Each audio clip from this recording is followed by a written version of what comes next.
আমার গল্পপ্রিয় বন্ধুরা, আশা করি তোমরা সবাই অনেক অনেক ভালো আছো। আমিও অনেক ভালো আছি।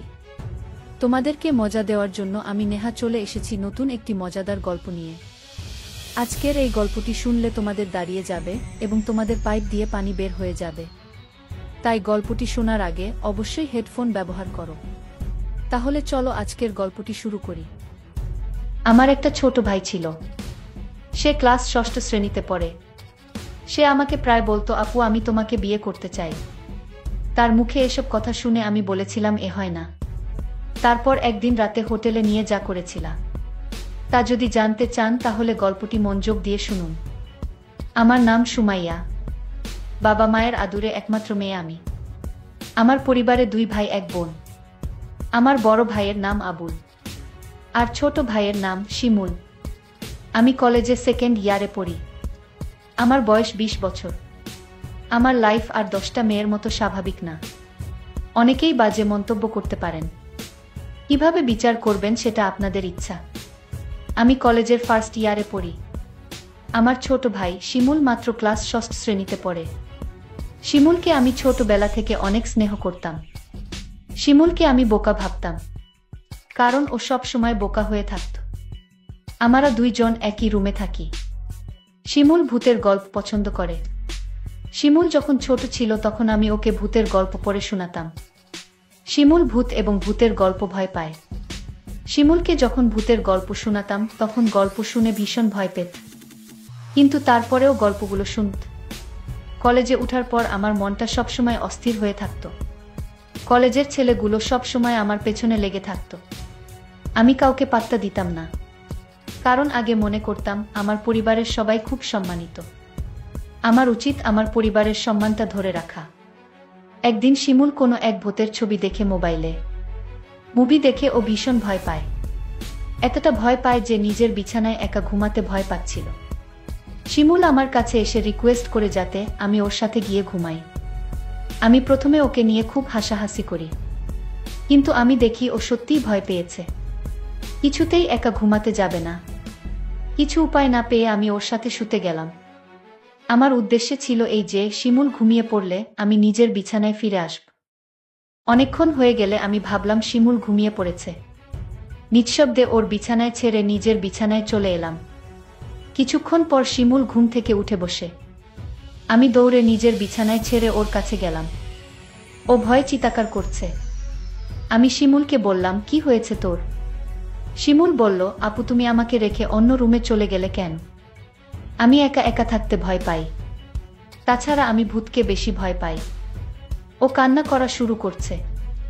আমি শিমুলকে সান্ত্বনা দিয়ে বললাম, লক্ষ্মী ভাই আমার, তুই আর কাঁদিস না। আমি কথা দিলাম কাল থেকে তুই আমার রুমে একসাথে ঘুমাবি। সত্যি বলছো আপু? কাল থেকে আমি তোমার রুমে ঘুমাবো। হ্যাঁ সত্যি বলছি। আমার ভাই একা একা রুমে ভয় পেয়ে কষ্ট পাবে, এটা আমি চাই না। আমি বুঝতে পারলাম ও ভীষণ ভয় পেয়ে আছে। আমি কোনো উপায় দেখলাম না। শিমুলের পাশে শুয়ে পড়লাম। শিমুল কিছুক্ষণ পরে ও চিৎকার মেরে উঠল। আমি বললাম, কি হয়েছে শিমুল? শিমুল বলল, আপু আমি ভূতের স্বপ্ন দেখেছি। শিমুল তখন ভয় পেয়ে গেল। আমি বললাম, আমি তো তোর পাশে আছি। শিমুলকে আমি যতখানি বোকা ভেবেছিলাম আসলে সে ততখানি বোকা না। এখন থেকে প্রতি রাতে শিমুল আমার রুমে ঘুমায়। একদিন রাতে শিমুল আমাকে এমন একটা কথা বলল যা শোনার পর আমার দম বন্ধ হয়ে আসছিল। ও আমাকে বলল, আপু তুমি অনেক সুন্দর। আপু আমি তোমাকে বিয়ে করতে চাই। আমি বললাম, বোকা তুই এসব কি বলছিস? আমরা বিয়ে করতে পারবো না। কেন আমরা বিয়ে করতে পারবো না? আমি বললাম, কারণ আমরা ভাই বোন। শিমুল জিজ্ঞাসা করল, ভাই বোন হলে কেন বিয়ে করতে পারবে না? আমি বললাম, যাদের মাঝে রক্তের সম্পর্ক আছে তারা একে অপরকে বিয়ে করতে পারে না। ধর্মে নিষেধ আছে, না মানলে পাপ হয়। শিমুল বলল, নবী আদমের যুগে তো তারা বিয়ে করেছিল। শিমুলের কথা শুনে চমকে উঠি। শিমুলকে জিজ্ঞাসা করি, কে ওকে বলেছে এসব? শিমুল বলল, ওকে কেউ বলেনি, ও নিজে অন্য একজনের কাছ থেকে জেনেছে। শিমুল আমায় বলল, আপু যদি বিয়ে করতে না পারো তাহলে আমি তোমার কাছে একটা কিছু চাইব। আমি বলেছিলাম, কি চাইবি বল, আমার কাছে থাকলে অবশ্যই তোকে দিব। শিমুল বলল, আপু আছে তোমার কাছে, তুমি প্রমিস করো দিবে। আর যদি তোমার কাছে না থাকে তাহলে আমার কোনো আপত্তি নাই।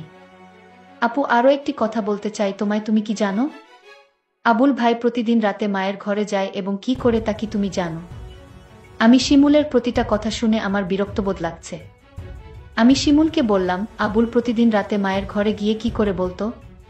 তখন ও যা বলল, আপু, বাবা মায়ের সাথে যা করে দাদাও তা করে।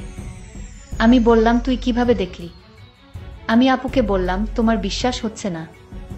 আমি ওর কথা বিশ্বাস করতে পারছি না, কারণ ও ছোট, আমার সাথে কখনো মিথ্যা বলেনি, কিন্তু নিজের চোখে না দেখলে বিশ্বাস করা যাচ্ছে না।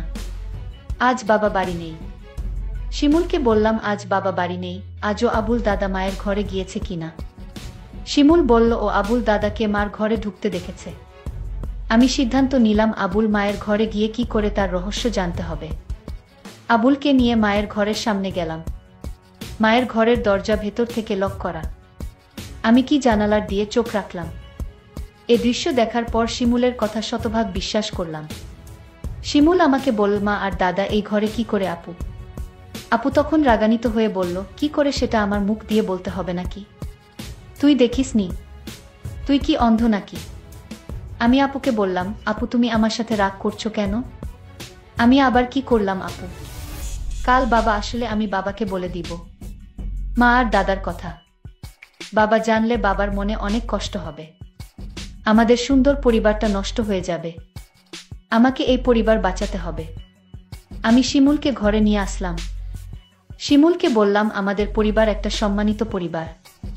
আমাদের ঘরের কথা বাহিরের মানুষ জানলে আমাদের সম্মান নষ্ট হয়ে যাবে। ঠিক আছে আপু, আমি বাবাকে কিছু বলবো না। শুধু তুমি যদি আমার একটা কথা রাখো, আমি আমার পরিবারকে বাঁচাতে। আমি শিমুলকে বললাম, তুই বল তোর মনের কথা, আমি রাখবো। শিমুল তখন আমায় জিজ্ঞাসা করল, সবাই পারলে আমরা কেন পারবো না? কি করতে হবে সেটা বলবি তো? আমি বললাম, আপু তোমার কাছে একটা রাত ধার চাই। তুমি কি দিবে? আপু বলল, রাতে আবার কি করবি? যা বলবি ঘুরিয়ে না বলে সোজা বলে ফেল। আমার ছোট ভাই তখন বলল, আপু দাদা আর মা যা করে আমরা তাই করব। শিমুল, তোর কি মাথা ঠিক আছে? তুই কি বলছিস একবার ভেবে দেখেছিস? আমি আপুকে বললাম, তুমি আমার কথা রাখবে কি সেটা বলো। আমি বললাম, নিয়ম নেই। শিমুল জানতে চাইল, নিয়ম কারা বানায়? আমি বললাম, বড়রা। শিমুল বল, বাবা সবার বড়। শিমুল বাবাকে বলে নিয়ম বানাবে। শিমুলকে বাবার কাছে যাওয়া থেকে আটকাতে হবে। কিন্তু শিমুলকে কোনোভাবে বোঝানো যাচ্ছে না। আমি ভাবলাম, শিমুল খুব বড় নয়, সবে ক্লাস 6 শ্রেণীতে পড়ে। তাছাড়া ও বোকা, মানসম্মান বিষয়ে তার কোনো জ্ঞান নেই। আমি বললাম, আমি যদি শিমুলের কথা রাখি তাহলে ওকে চুপ রাখা যাবে, মা আর দাদার ঘটনা বলা যাবে না।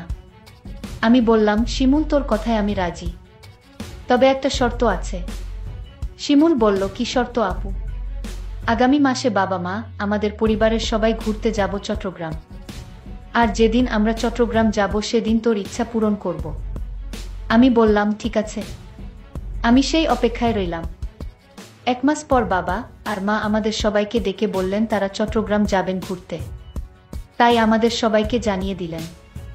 আমি বাবার কথা শুনে আমার অনেক ভালো লাগছে। এতদিন পর আমার মনের ইচ্ছা পূরণ হবে। আজকের মতো আমি খুশি কোনোদিন হয়নি।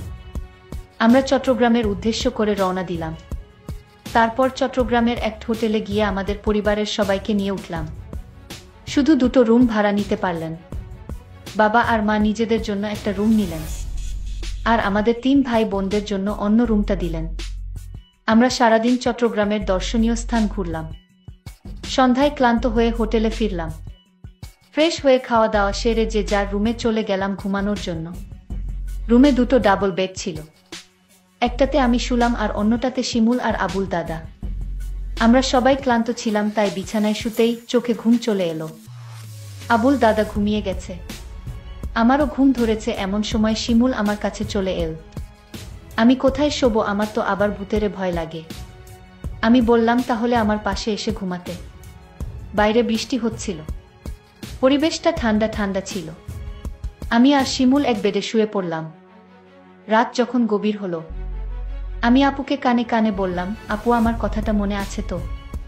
আপু বলল, মনে আছে। আপু বলল, এখন চুপচাপ ঘুমিয়ে পড়। আমি আপুকে বললাম, আপু ঘুমালে হবে। তাহলে তুমি যে আমায় কথা দিয়েছিলে তার কি হবে? আপু বলল, শোন, আজ তো পাশের বেডে আবুল দাদা শুয়ে আছে।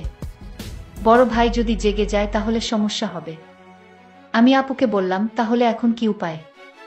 আপু বলল, তুই চিন্তা করিস না, কাল এর একটা ব্যবস্থা করব। আপু, কাল কি ব্যবস্থা করবে? আজ পারলে না, এখন তুমি বলছো কাল পারবে। আমি তোরে কথা দিলাম, তুই একদম ঠান্ডা মাথায় ঘুমা, দেখিস আমি সকালে কি করি। তারপর সকাল হলো। আমরা একটা রেস্টুরেন্টে গিয়ে সবাই খাবার খেতে বসলাম। খাওয়া দাওয়া সেরে আমি মাকে ডাক দিয়ে বললাম, মা, আমরা আজ এক রুমে আবুল দাদাকে নিয়ে থাকতে পারবো না। আপু মাকে বুঝিয়ে বলল, মা, কাল রাতে আবুল দাদা এমনভাবে নাক ডাকা শুরু করছিল আমরা সারা রাত ঘুমাতে পারিনি। আমার আর শিমুলের জন্য আলাদা একটা রুমের ব্যবস্থা করে দাও। আবুল দাদা বলল, আমি মিথ্যা কথা, আমি কখনো নাক ডেকে ঘুমাইনি। আবুল দাদাকে আমি বললাম, মা, আপু ঠিকই বলেছে, দাদা রাতে প্রচুর নাক ডাকে, আমিও সারা রাত ঘুমাতে পারিনি।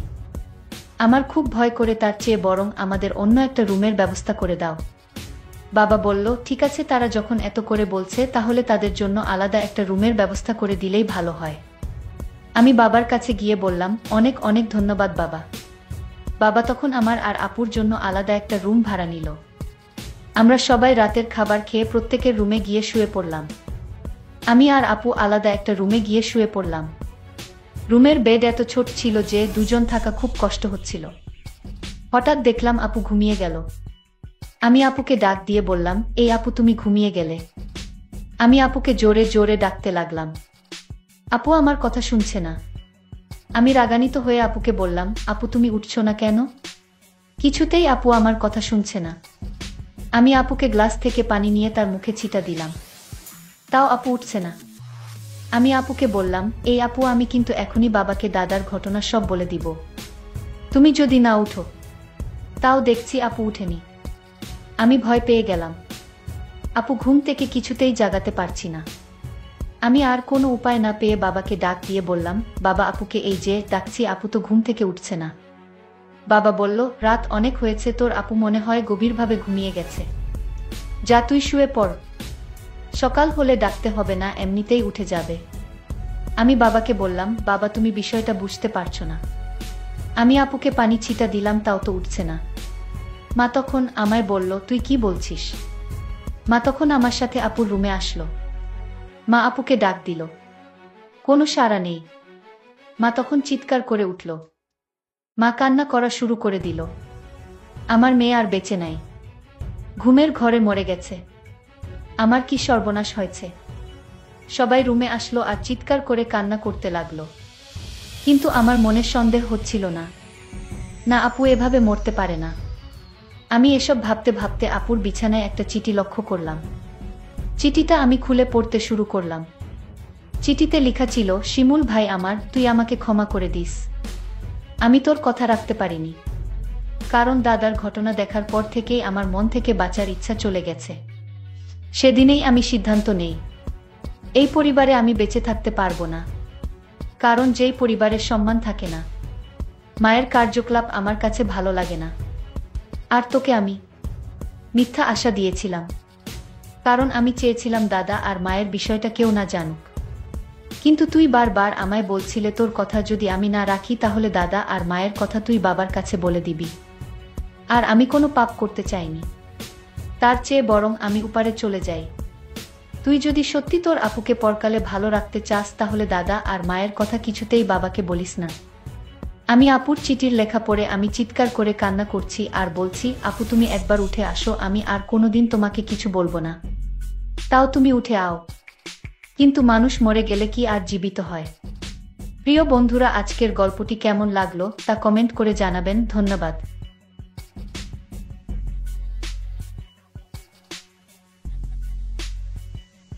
বন্ধুরা, যারা নিয়মিত আমার হোয়াটসঅ্যাপ নাম্বার চাও তারা সব সময় আমার সাথে থাকবে, আমি আমার ভিডিওর মাঝে আমার নাম্বারটি দিব।